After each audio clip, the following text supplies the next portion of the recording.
y él hubo cosas en que ni siquiera pudo explicar bien por las consecuencias que iba a tener para él. Pero él decía que la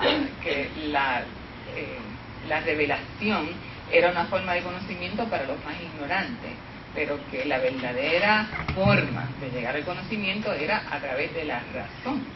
Y cuando Tomás de Aquino escribe, lo que dice es: nosotros podemos conocer a Dios a través de la razón, no solamente a través de la revelación. Pero por la fe lo encontramos.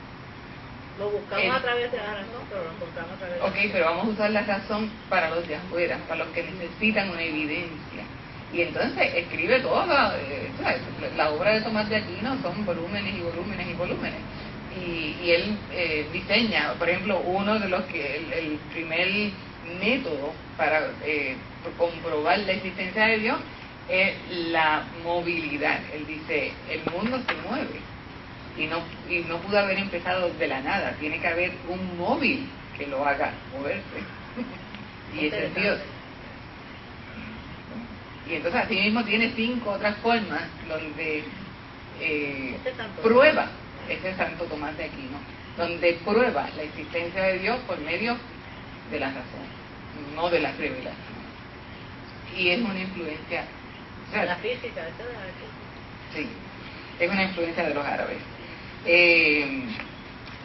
Quería terminar, ¿verdad?, por mencionar la salvación en el Islam es a través de la obediencia, pero la salvación en el cristianismo es a través de la gracia, y solamente se puede aceptar por fe. O sea, la salvación no está en la fe, no, es que a través de la fe accedemos a la gracia. Y me gustaría leer, para terminar, alguna escritura que saco de esta versión. La obediencia, miren, déjenme ir un poquito para atrás. Yo tomé en el seminario, tomé un curso requisito del Islam. La preparación mía requiere por lo menos 3 religiones, aparte de la cristiandad, que había que estudiar, pues, y una de ellas obviamente es el Islam, que es la segunda más grande, ¿verdad?, después de la cristiandad. Y ese gran énfasis en la obediencia hace que, por ejemplo, una vez yo me metí a internet y lo que vi fue que los musulmanes se ríen de la cristiandad, de hecho se mofan. De hecho nosotros también lo hacemos, ¿no?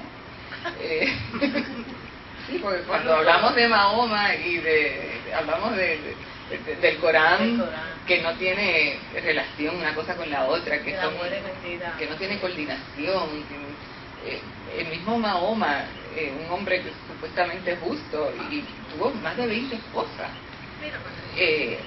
y entonces las hijas de sus seguidores le eran ofrecidas, y hasta con niñas de 9 años se casaban. Una cosa, yo no sé si llegó a tener otra más jovencita, pero sé que tuvo una de 9, que les eran prometidas desde que eran bebés a veces. Y claro, las ideas del Islam a nosotros nos parecen bien disparatadas. Lo de inmolarse, eso es una cosa increíble. Y de las 11 mujeres que lo van a hacer escribir a 2 veces solas. Exacto. Sí, es una obsesión con la enseñan desde doncella. muchachitos. 11.000 o 11. Nenes islámicos ya están preparados para eso. Sí. Y los infieles, que son los cristianos. Y claro, ellos tienen que aceptar más la idea, ¿verdad?, de muchas esposas, porque ellos dicen que ellos descienden de Agar, no de Sara, y Agar, pues, dicen, en el momento que Abraham tiene relaciones sexuales con Agar, eso la convierte en su esposa.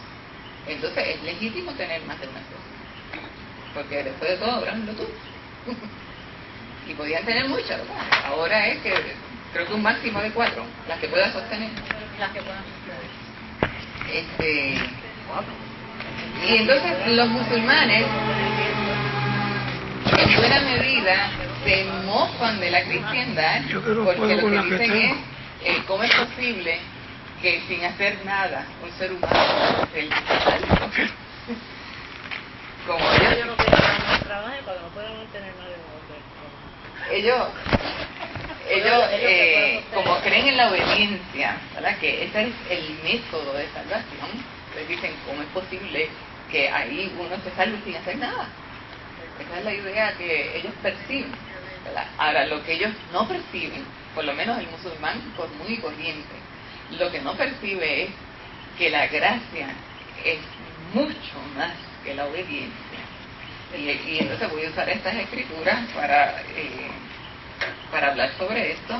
Dice Jesús, ¿verdad? En un momento dado, ninguno de ustedes que tenga un esclavo, y esto está en Lucas 7, el 17, del 7 al 10, ninguno de ustedes que tenga un esclavo le dice, ven, siéntate a comer, cuando éste regresa de trabajar en el campo o de cuidar las ovejas.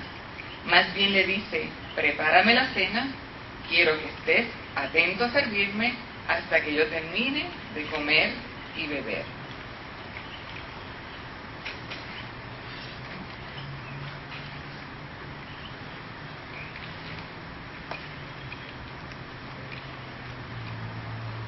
Okay. Ya después podrás comer y beber tú. Tampoco le darás gracias por cumplir con sus órdenes. De modo que cuando ustedes hayan hecho todo lo que Dios les ordena, no esperen que Él les dé las gracias. Más bien piensen,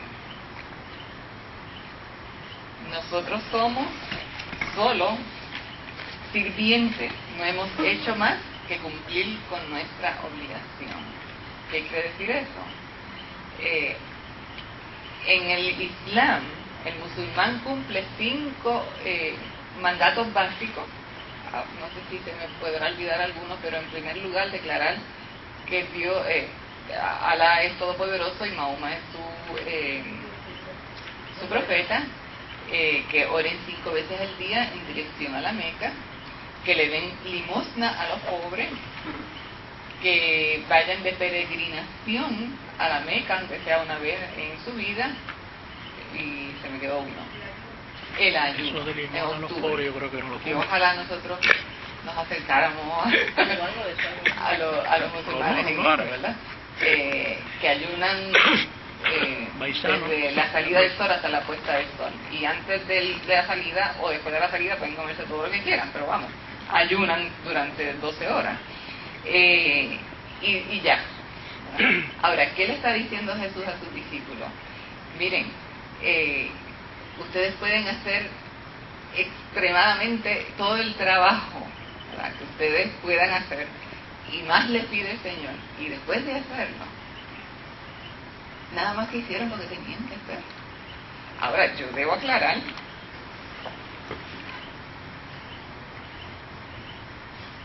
que Jesús no está menospreciando al esclavo, todo lo contrario. Jesús le dijo a sus discípulos, si alguno de ustedes quiere ser importante, tendrá que servir a los demás. Si alguno quiere ser el primero, deberá ser el esclavo de todos. Yo, el Hijo del Hombre, lo hago así. No vine a este mundo para que me sirvan, sino para servir a los demás. Vine para dar mi vida por la salvación de muchos. O sea, Jesús mismo. Y claro, miren, Jesús está usando el vocabulario de la época, la realidad social, económica y política de la época. Si estuviera Jesús hoy día, probablemente no usaría tantos ejemplos acerca de la esclavitud. ¿Por qué? Porque no lo entenderíamos, no hay esclavos. Pero en ese momento Jesús lo que está diciendo, si alguien quiere sobresalir entre todos, tiene que ser el más pequeño de todos, tiene que ser servidor de todos. Y de eso se construyó todo un himno, ¿verdad?, en Filipenses, que nos llama tanto la atención. Jesús siendo en forma de Dios, no considero el ser igual a Dios como cosa que aferrarse.